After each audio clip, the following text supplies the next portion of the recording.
രേഖ ഗുപ്ത ഡൽഹിയുടെ അടുത്ത മുഖ്യമന്ത്രിയാകും. പുതുതായി തിരഞ്ഞെടുക്കപ്പെട്ട ഭാരതീയ ജനതാ പാർട്ടി BJP MLAമാർ ഫെബ്രുവരി 20 വ്യാഴാഴ്ച സത്യപ്രതിജ്ഞ ചെയ്ത് നിയമസഭാ കക്ഷി നേതാവിനെ തിരഞ്ഞെടുക്കാൻ ഇന്ന് ചേർന്ന യോഗത്തിൽ തീരുമാനിച്ചു. അതിനിടെ സത്യപ്രതിജ്ഞാ ചടങ്ങിനുള്ള ഒരുക്കങ്ങൾ വ്യാഴാഴ്ച രാവിലെ 1-ന് ആരംഭിക്കും. പുതിയ BJP സർക്കാരിന്റെ സത്യപ്രതിജ്ഞാ ചടങ്ങിൽ പ്രധാനമന്ത്രി നരേന്ദ്രമോദി, കേന്ദ്ര ആഭ്യന്തരമന്ത്രി അമിത് ഷാ, മറ്റ് നിരവധി മുതിർന്ന നേതാക്കൾ എന്നിവർ പങ്കെടുക്കും. തിരുവനന്തപുരം CPIയും RJDയും ശക്തമായ വിയോജിപ്പ് പ്രകടമാക്കിയെങ്കിലും പാലക്കാട് എലപ്പുള്ളിയിൽ മദ്യനിർമ്മാണശാല സ്ഥാപിക്കാൻ LDF യോഗം അനുമതി നൽകി. സർക്കാർ തീരുമാനമെടുത്ത പദ്ധതി നടപ്പാക്കിയേ പറ്റൂ എന്ന ഉറച്ച നിലപാട് മുഖ്യമന്ത്രി പിണറായി വിജയൻ സ്വീകരിച്ചതോടെ അതിന് വഴങ്ങുകയായിരുന്നു. പുതുക്കി പണിത CPI ആസ്ഥാനമായ MN സ്മാരകത്തിന്റെ കോൺഫറൻസ് ഹാളിലായിരുന്നു ഇന്നലത്തെ യോഗം.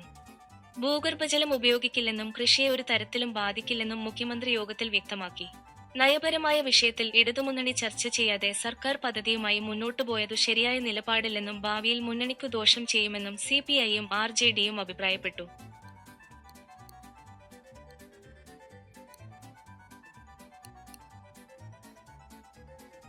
Kerala public service commission PSC chairperson, അംഗങ്ങൾ എന്നിവരുടെ ശമ്പളം ഗണ്യമായി വർദ്ധിപ്പിക്കാൻ മന്ത്രിസഭായോഗം അനുമതി നൽകി. ചെയർപേഴ്സന്റെ അടിസ്ഥാന ശമ്പളം പ്രതിമാസം 76,000 രൂപയിൽ നിന്ന് 2.24 ലക്ഷം രൂപയായും PSC അംഗങ്ങളുടെ ശമ്പളം അലവൻസുകൾ ഉൾപ്പെടെ പ്രതിമാസം 70,000 രൂപയിൽ നിന്ന് 2.23 ലക്ഷം രൂപയായും വർദ്ധിപ്പിച്ചു. PSC ധനകാര്യ വകുപ്പിനോട് ആവശ്യപ്പെട്ടതനുസരിച്ച് ഈ പരിഷ്കരണം അവരുടെ ശമ്പളത്തെ ജില്ലാ ജഡ്ജിമാരുടെ ഏറ്റവും ഉയർന്ന സ്കെയിലുകളുമായി വിന്യസിക്കുന്നു. ചെയർപേഴ്സന്റെ ശമ്പളം ഇപ്പോൾ ജില്ലാ ജഡ്ജിമാരുടെ സൂപ്പർ ടൈം സ്കെയിലുമായി പൊരുത്തപ്പെടുന്നു. അതേസമയം അംഗങ്ങളുടെ ശമ്പളം സെലക്ഷൻ ഗ്രേഡ് സ്കെയിലുമായി യോജിക്കുന്നു. ഈ തീരുമാനം PSC ഉദ്യോഗസ്ഥർക്കുള്ള സാമ്പത്തിക ആനുകൂല്യങ്ങളിൽ ഗണ്യമായ വർധനവ് അടയാളപ്പെടുത്തുന്നു.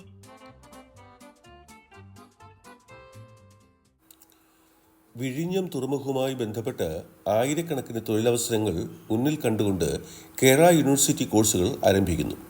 തൊഴിലും അതിനാവശ്യമായ വൈദഗ്ധ്യവും സംബന്ധിച്ച് വിഴിഞ്ഞം തുറമുഖ കമ്പനിയായ വിസിൽ നിന്ന് വിവരങ്ങൾ ശേഖരിച്ച് സിലബസ് തയ്യാറാക്കും. ഡിപ്ലോമ, PG ഡിപ്ലോമ, സർട്ടിഫിക്കറ്റ് കോഴ്സുകൾ വരുന്ന മാസങ്ങളിൽ തന്നെ തുടങ്ങും. കാര്യവട്ടത്തെ യൂണിവേഴ്സിറ്റി എഞ്ചിനീയറിംഗ് കോളേജിലായിരിക്കും സാങ്കേതിക ഡിപ്ലോമ കോഴ്സുകൾ. തുറമുഖ വിദഗ്ധരെ പ്രൊഫസർ ഓഫ് പ്രാക്ടീസ് പദവിയിൽ അധ്യാപകരാക്കും. വിദ്യാർത്ഥികൾക്ക് തുറമുഖത്ത് ഇന്റേൺഷിപ്പും നൽകുമെന്ന് വൈസ് ചാൻസലർ ഡോക്ടർ മോഹൻ കുന്നുമേൽ പറഞ്ഞു. +2 കഴിഞ്ഞവർക്ക് വിവിധ കോഴ്സുകളിൽ ചേരാം. മിതമായ ഫീസായിരിക്കും. രഞ്ജി ട്രോഫി സെമിഫൈനലിൽ 3-ാം ദിനം അവസാനിക്കുമ്പോൾ കേരളം 187 ഓവറിൽ 457 റൺസിന്റെ ശക്തമായ 1-ാം ഇന്നിംഗ്സ് സ്കോറാണ് നേടിയത്. മറുപടി ബാറ്റിംഗിൽ ഗുജറാത്ത് 71 ഓവറിൽ 222/1 എന്ന നിലയിലാണ്. 235 റൺസ് പിന്നിൽ. 200 പന്തിൽ പുറത്താകാതെ 117 റൺസുമായി P പഞ്ചിൽ ഗുജറാത്തിന്റെ ഇന്നിംഗ്സിനെ നയിക്കുന്നു. അതേസമയം M ഹിംഗ്രാജിയ 108 പന്തിൽ 30 റൺസുമായി പിന്തുണ നൽകുന്നു. കേരളത്തിന്റെ ബൌളർമാരായ ചന്ദ്രനും ഇമ്രാനും ഏതാനും ഓവർ എറിഞ്ഞെങ്കിലും ഇതുവരെ ഒരു വിക്കറ്റ് വീഴ്ത്തിയിട്ടില്ല. ഗുജറാത്ത് ഉറച്ച നിലയിലാണ്. 4-ാം ദിനത്തിലേക്ക് മത്സരം സമനിലയിൽ തുടരുകയാണ്. ICC ചാമ്പ്യൻസ് ട്രോഫി ഗ്രൂപ്പ് ഘട്ട മത്സരത്തിൽ ന്യൂസിലൻഡ് ഇന്ന് പാകിസ്ഥാനെതിരെ കളിച്ചു. ആദ്യം ബാറ്റ് ചെയ്ത ന്യൂസിലൻഡ് 50 ഓവറിൽ 320/5 എന്ന സ്കോറാണ് നേടിയത്. മറുപടി ബാറ്റിംഗിനിറങ്ങിയ പാകിസ്ഥാന് 47.2 ഓവറിൽ 260 റൺസ് എടുക്കാനേ കഴിഞ്ഞുള്ളൂ. ഇതോടെ മത്സരത്തിൽ ന്യൂസിലൻഡ് 60 റൺസിന് വിജയിച്ചു. 15 മത്സരങ്ങളുള്ള ഗ്രൂപ്പ് ഘട്ടത്തിലെ ആദ്യ ഏകദിനമായിരുന്നു ഇത്. ന്യൂസിലൻഡിന്റെ തകർപ്പൻ ബാറ്റിംഗും ബൌളിംഗും അവർക്ക് അർഹമായ വിജയം ഉറപ്പിച്ചു. ഇന്ത്യ ചാമ്പ്യൻസ് ട്രോഫി 2025 പ്രചാരണം ഇന്ന് ബംഗ്ലാദേശിനെതിരെ ദുബായ് ഇന്റർനാഷണൽ ക്രിക്കറ്റ് സ്റ്റേഡിയത്തിൽ ആരംഭിക്കും.